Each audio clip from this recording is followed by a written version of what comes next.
तुम्ही लय गोड आहे ग माय, आई शपथ लय गोड आहे बरं का मंगळवेड्याच्या बाया, तुम्ही तर लय गोड आहे. तुमचं तोंड सोडलं ना तुम्ही लय गोड आहे. तेवढाच एक आपला प्रॉब्लेम आहे, तुम्ही लय खुश होऊ नका, तुम्ही गुणाचे नाही. हे बोलतात त्याचं कारणच तुम्ही महाराज. काय लागतं रे बायकोला, दोन शब्द प्रेमाने बोलत जा की अख्खा संसार सांभाळते तुमचा. बरं सगळ्याच सहन करते, सासूनं बोलावं, सासऱ्यानं बोलावं, जावनं बोलावं, नंदनं बनवावं, जगानं हिंडवावं, अख्ख्या जगाने त्रास द्यावा, फक्त नवऱ्यानं म्हणावं सोबत आहे मी तुझ्या. बाई सगळी संकट एका पायावर सहन करण्याची क्षमता ठेवते, फक्त नवरा साथ देणारा भेटला पाहिजे. खरंच नाही का माने? वाजवीत जा की का तरी आमच्यासाठी मी टाळ्या वाजवीत जा, वाजवीत जा. अरे आयुष्य सांभाळतो आम्ही, टाळ्या वाजवीत जा. नुसते वाजतात, तू बोल मी आहे, तू बोल मी बसलोय, तू बोल मी ऐकतो, तू बोल. येत नाही आपण कोणाच्या कीर्तनाला, तुझं नाव ऐकून आलोय, तू बोल. कशाला बसून पाजवत जा विनंती. खरं की नाही का मा? संसारात कोण चांगला लागतो म्हणजे आयुष्य सुखाचं जातं. नाही मावल्या, अगं तुम्ही माझ्या पार्टीच्या आहे म्हणून तरी बोला. तर बोलाय कुठं आपल्याला शिकवावं लागतं ग. नवरा बायकोचं भांडण लागलं, बायकोने तुम्हाला माझी कदर नाही. तुमचं घरदार, शेतीबाडी, आई बाप, बहीण बाळा सगळं मी सांभाळतो, सगळं मी एकटी सांभाळतो. मी काय काय सांभाळतो, नवरा म्हणणं सगळं मी सांभाळतो, तू फक्त तोंड सांभाळतो. बोलतो का माया आपण? तेव्हा एक फळ सोडलं ना तर आपण खूप चांगले आहेत माहिती. आणि खरं सांगते माऊली, पुरुषांना परमार्थ करावा लागतो तेव्हा देव भेटतो. बाईने संसार जरी सामर्थ्याने केला ना तरी तिला देव भेटतो. खूप ताकद आहे तुमच्यात. लय the woman is an ideal manager. सगळ्यात मोठी व्यवस्थापक स्त्री आहे. मोठ्यातल्या मोठ्या उद्योजकाला जे व्यवस्थापन जमत नाही ना, की रोजची गृहिणी आपल्या घरामध्ये दररोज करते म्हणून तिचा संसार सामर्थ्याने चालतो. अगं मला कौतुक वाटतं माझ्या आईचं. किती गरीब किंवा किती श्रीमंताची माय असू द्या, आजही माझी माय साबण संपल्यावर फेकत नाही. जुन्या साबणाची चिपळी ना साबण लाव, ठीक आहे तेवढे ते आंघोळ डोकं होती आलेल्या कॅरीमध्ये कधी फेकत नाही. जपू जपू ठेवणार काही नाही. तुम्ही नारळ द्या कीर्तनाचे. आमच्या घरी नारळ सुद्धा वाया जात, नारळ सुद्धा भाजीला वापरला. इतकं मॅनेजमेंट असतं ना बायकांकडे. खूप ताकद आहे माय तुमच्या. अहो तुकोबांना परमात्मा भेटतो यात काय नवलंय? आवलीसाठी सुद्धा येतच की. तुकोबांना 2 पत्नी रखमा आणि जिजा. हौसनं ऐकू नका, त्यांनी काय हौसनं केलं नाही. पहिली रखमा आहे, दुसरी जिजा आहे, जिला आवली म्हणतो आपण. त्या रखमेला बाळ होईना पण आईबापांना हट्टा खातर दुसरी करायला लावली. पण देवाचं गणित इतकं बेकार, दुसरी केल्यावर दुसरीच्या आधी पहिलं लिकरू झालं. देव बी नाही खतरनाक महाराज. देव म्हणजे परीक्षा बघत असतो. देवाचं काय सांगायचं तुम्हाला. म्हणजे 2 बायका रखमा आणि म्हणजे दोन्ही छागीरदार. अहो तुकोबाची दुसरी पत्नी आवली, पुण्याचं सासर आहे तुकोबरायांचं, पुण्याचं माहेर आहे त्या आवलीचं. गुळवे सावकाराची पोरगी तुकोबरायची बायको आवली. 3600 एकर ऊस आहे तिच्या बापाचा. किती जागे आहे का तुम्ही? ऐकू येतात तुम्हाला? किती एकर ऊस आहे तिचा? 3600. आणि मंगळवेड्याच्या डोंगरावर नाही, पुण्यात आहे. एवढ्या जागीरदार बापाची आहे, पण नवऱ्याच्या घरी मिठासोबत भाकरी खाते. तुमचं बरं आहे ना? आपलं सहज विचारलं. अहो तुमचे 3 टाइम खाती तरी माहेरी गेल्यावर म्हणते काय पाय जनावर भेटलं, मी हाय म्हणून सांभाळलंय, 3 दाखवलं म्हणते. काय खरंय तुमचं? नाही खरंय म्हणा. आवली सारखी बायको भेटाय तुम्ही बी तुकोबा लागचाल ना. तुम्हाला 6च्या पुढे घर दिसत नाही, तुम्ही कशाला आवलीला सांभाळता? अरे खरंच रे, इथं बसलेले गोवा गुटखा तंबाखू दारू खाणारे पिणारे हातवणी करा. बरं इतकं व्यसनमुक्त नाव आहे. 18 वर्ष झालं कीर्तन करते त्याला. तोंडाकडे बघून कळतं कोण खातं कोण पितं. तेवढं कृपा आहे. आणि कसं आहे काय रे, आणि काय पुढच्या पिढीला ज्ञान सांगणार आहेत तुम्ही? आता ही म्हातारी माणसं निष्ठी म्हणतात पोर्राय गेली पोर्राय गेली पोर्राय गेली. अरे पण काय गेली? बिडी फुकू फुकू तुमची स्वाभाला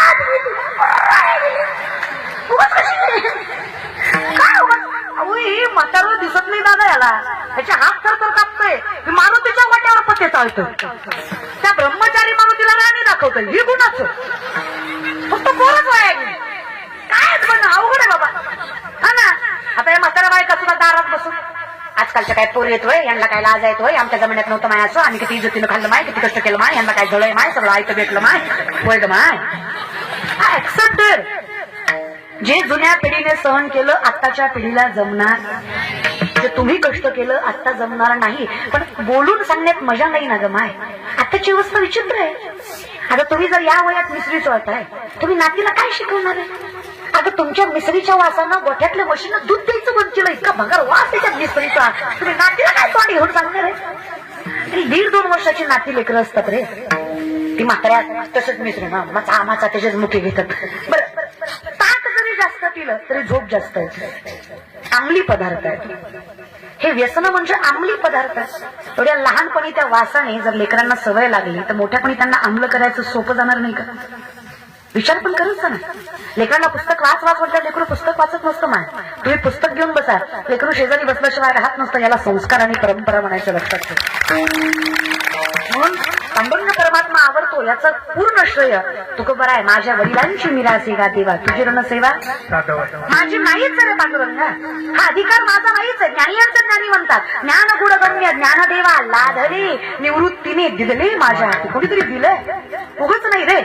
आवडी म्हणतात, पैसेची वाट न पाहता वैसेची गावा न येता बाळपणीच सर्वज्ञता वरी तयाते. बाळपणीच भगवंतांना सर्वज्ञ वरावं हे परंपरेचं फळ आहे आम्हाला. हे पिढी जात आहे. शास्त्रवेद पठण करणारं कुळ आहे ज्ञानोबारांचं. कुठलेच संत गरीब नव्हते बरं का. ज्ञानोबारांचे पंजोबा महाराष्ट्राची राजधानी देवगिरी असताना मराठवाड्याचे पंतप्रधान होते. जागीरदार कुळ आहे. जगद्गुरु तुकोबर आहे. 8 पिढ्या सावकारकीमध्ये, विश्वंभर बाबापासून. त्यांचं खरं गाव जावळीच्या खोऱ्यात भीमाशंकरच्या जवळचं. तिथून स्थानांतर होऊन देहूला आलेले ते. दुसऱ्या गावात येऊन स्वतःची सावकारकी निर्माण केली. 65 लाखाची सावकारकी तुकोबरांच्या काळात तुकोबांची होती. 450 वर्षापूर्वीचा काळ आहे तुकोबांचा. आत्ताचे 10 लाख म्हणजे तेव्हाचा रुपया, अशा हिशोबाने 65 लाख. 25 बैलगाड्या तुकोबांनी फक्त स्वतःच्या वाटणीच्या, 3 भाऊ बाकी आहेत अजून, कर्जपत्राच्या इंद्रायणीत बुडवल्या होत्या. किती बैलगाड्या? 25. एका कागदावर 50-100 एकरी जमिनी घाण होत्या तुकोबांकडे. अशा 25 बैलगाड्या कागदांनी भरल्या होत्या. या जगातले शेतकऱ्यांचं कर्ज माफ करणारे पहिले महापुरुष जगद्गुरु तुकोबर आहे. तो श्रीमंत वारकरी सापडला. नाथ बाबांच्या घरी आलेला पाहुणा, पैठणला आलेला पाहुणा सोन्याच्या ताटातून चांदीच्या वाटीत जेवायचा. नामदेवरायची बायको राजाई 2.25 क्विंटल सोन्याच्या पलंगावर झोपायची. 350 किलो पलंग होता झोपाया. अर्धा तोळा घातला गेल्या वर्षी सासऱ्यानं तुमच्या नवऱ्याला, तरी तुम्ही महिनाभर स्टेटस ठेवत होता, लाडाचा जावाई गेला सासरे वाडीला. महिनाभर अर्ध्या तोळ्यावर हिलाय की आपली. काय विचार करताय? 450 किलो जागीरदारी. दामू शेटांचं मुलग्यात नामदेवराय, शेट आहेत वडील त्यांचं. गुनाई माय, राजाई बायको, दामू शेट वडील, नामदेवराय मुलगा. अरे ही श्रीमंती सोडा, लग्न नामदेवरायाचं, नवरी राजाई, वरमाय गोनाई, वरबाप दामू शेठ, आणि लग्न लावायला ब्राह्मण विठेवरचा मालक असेल तर तो संसार परमार्थापेक्षा गोड. हा अधिकार असेल तर संसाराचा. मग आवलीचंही तसंच हो. एवढी जाहीरदार पोरगी, तुकोबरांनी सगळं दिलं देहूला, दुष्काळात काही ठेवलं नाही. नवऱ्याचा संसार एका लुगड्यावर केला तिनं. 4-4 दिवस तुकोबा सापडत नसायचे, तरी तुकोबांना भाकरी दिल्याशिवाय कधी भाकरी नाही खायची ती. एके दिवशी असंच तुकोबांना भाकरी द्यायला चालली, पायात काटा मोडला तिच्या. शेतकरी आहात का तुम्ही? बसले थोडेफार शेतकरी आहात का? शेतकरी सगळं नाही, बाकीचे कसे अध्यक्ष, उपाध्यक्ष, सचिव, चेअरमन, आमदार, खासदार, सदस्य, आपणही सांगायचं. विठ्ठलाने सगळ्यात मोठी कृपा केली दादा माझ्यावर. शेतकऱ्याच्या घरात जन्माला घातला. एवढा मोठ्या मनाचा बाप असतो शेतकरी. जेवढा जीव त्याचा पोटच्या लेकरावर आहे, तेवढा जीव त्याचा गोठ्यातल्या बैलावर सुद्धा. एवढं मोठं मन ज्याचं, एवढा सामर्थ्यवंत बाप भेटला, अजून काय पाहिजे? जर जनावरातही माणसाचाही फरक करत नाही, एवढं तत्वज्ञान कुठं शिकून येणार आहे? समदृष्टी घेतात समान श्रीहरी शमदमावरी. अजून काय तत्वज्ञान शिकावं माझ्या बापाने? तो प्रत्येक जीवाला समान समजतो. तो पिकाला आणि लेकराला समान समजतो. जेवढं वाईट त्याला लेकराचं दुखाल्यावर वाटतं, तेवढंच वाईट पीक गेल्यावर सुद्धा वाटत. अजून काय पाहिजे? शेतकरी आपण कौतुकाने सांगायचं. अरे आयुष्याचा जुगार खेळत मातीमधलं सोनं पिकवायची ताकद ज्या अवलादीत आहे ना, त्याला शेतकरी म्हणायचं. जे स्वाभिमानानं फक्त लाचारीचं खात नाही, त्याला शेतकरी म्हणायचं. जे कष्ट कष्टाने लेकरं मोठं करतं आणि कष्टानेच लेकरांना मोठं व्हायला शिकवतं. त्याला शेतकरी म्हणायचं, कौतुकाने सांगायचं शेतकरी आहे. कौतुकाने इमानदारीने सांगायचं. तरुण आहेत तुम्ही, आर्मीत भरती होणारी पोरं शेतकऱ्याची जास्त का जागीरदाराची जास्त? आज तुम्ही बऱ्यापैकी मुलं आर्मीत भरती होतात. आपली ह्यांना काय चांगल्या अकॅडमी मिळतील असं नाही रे. एवढा पैसाही नसतो त्यांच्या बापाकडे. पहाटे 3:30-4 ला उठणार, गावाच्या फेऱ्या मारणार, संध्याकाळी पुन्हा त्याच गावाच्या फेऱ्या मारणार, कसं बसं शरीर कमावणार, कशा बशा कष्टातून मोठे होणार आणि आर्मीत भरती होणार, देशासाठी लढणार.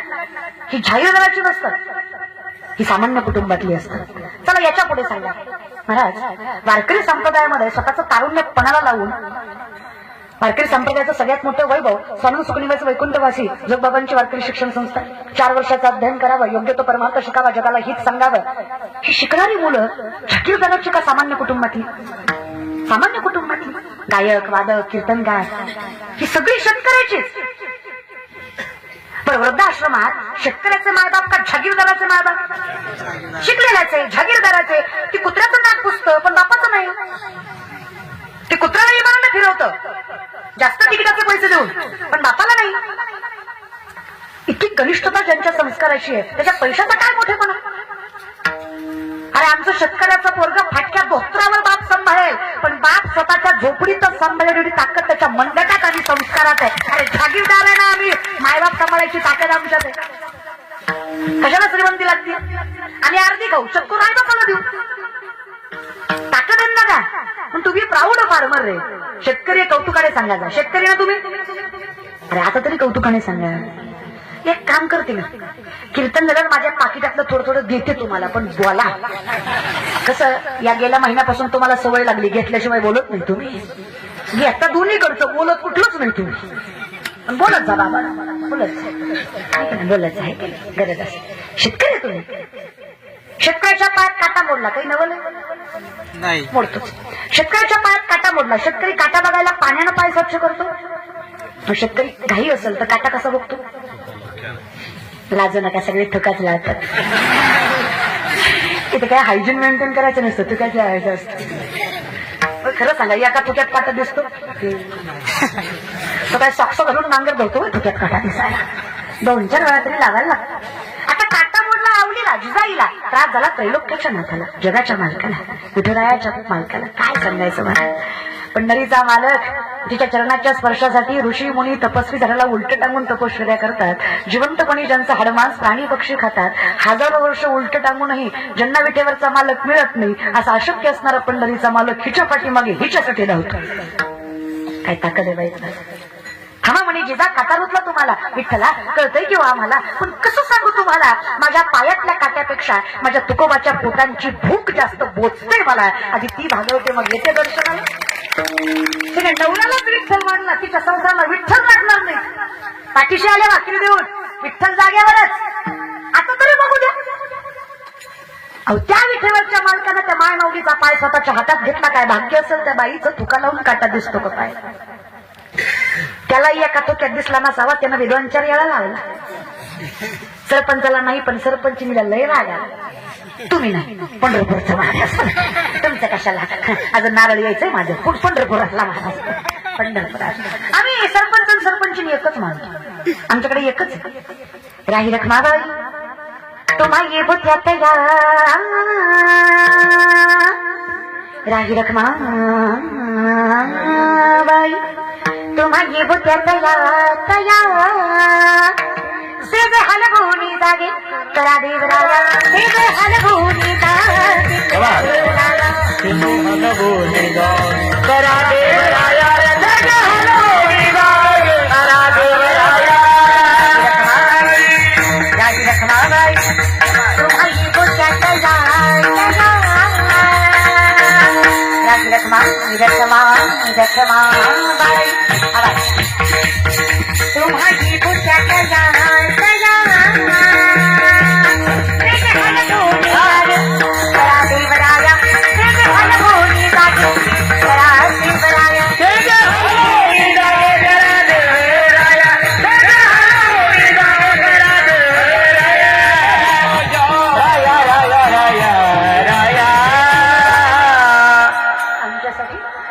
लक्ष्मीचे हाती तिसी यावे का कुलती वेगळ्या नावाचो हरी मज भिडाचे उतरी बाप रखमा देवी वरू विठ्ठलाचे जर रखमाईचा वर येतो आमचा बाप आणि आमचा मायबाप कसा मोठे म्हणायचे दादा जणही म्हणते माझ्यासाठी एकमेव मायबाप एक एक विठाबाई एक एक विठाबाई एक एक विठाबाई एक एक कंटिन्यू विसल वाजते बरं का कंटिन्यू जसं तुम्ही भजन करायला चालू कराल तशी विसल वाजायला चालू होते ऐका एक एक विठाबाई एक एक विठाबाई एक एक विठाबाई एक एक विठाबाई एक एक विठा